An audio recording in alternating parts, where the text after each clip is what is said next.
28 killed in deadly terror attack in Pahalgam's Basran. Hafiz Saeed's aide identified as the mastermind of Pahalgam terror attack. Who is Saifullah Sajid Jut? How was Pahalgam terror attack executed? New shocking details out. Deadly terror attack sends shockwaves.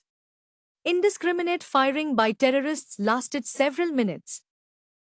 In the worst terror attack in Jammu and Kashmir since the abrogation of Article 370, a group of terrorists opened fire on tourists in Pahalgam's Basran meadow, leaving at least 28 people dead. The Resistance Front, an offshoot of the Lashkar-e-Taiba, has claimed responsibility for the massacre.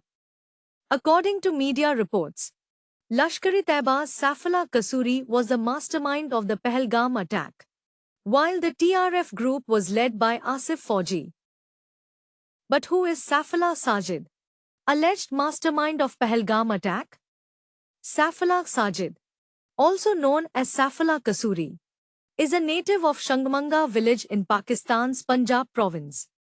The National Investigation Agency has labelled him a hardcore terrorist, currently operating from a Lashkar-e-Taiba base in Islamabad. Kasuri reportedly uses charity and religious fronts to mask his involvement in terror-related activities. He is known to maintain close ties with handlers from Pakistan's ISI and key figures in the Pakistan Army. Saifullah Kasuri also heads Lashkar-e-Taiba's Peshawar headquarters and has served on the Coordination Committee for Central Punjab Province. Agencies suspect 22nd April terror attack was carefully planned, with terrorists lying low and waiting for an opportune moment to cause mass casualties. The attack coincided with two VIP visits of US Vice President J.D. Vance to India and of Indian Prime Minister Narendra Modi to Saudi Arabia. But what is the Resistance Front who carried out deadly terror attack? The Resistance Front, an offshoot of the banned Lashkar-e-Taiba, was formed following the abrogation of Article 370 in 2019. According to officials, the name was chosen to downplay the group's religious affiliations and give Kashmir's militancy a more indigenous appearance. Remember, on 22nd April the terrorists descended from the surrounding hills around 2:30 p.m. and began asking tourists for identification, reportedly to distinguish between Muslims and non-Muslims.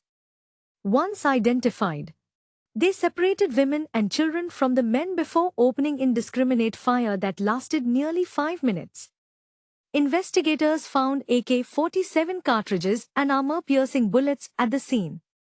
Due to the area being a civilian zone, the Indian Army is not regularly deployed there. Security is primarily handled by CRPF and local police.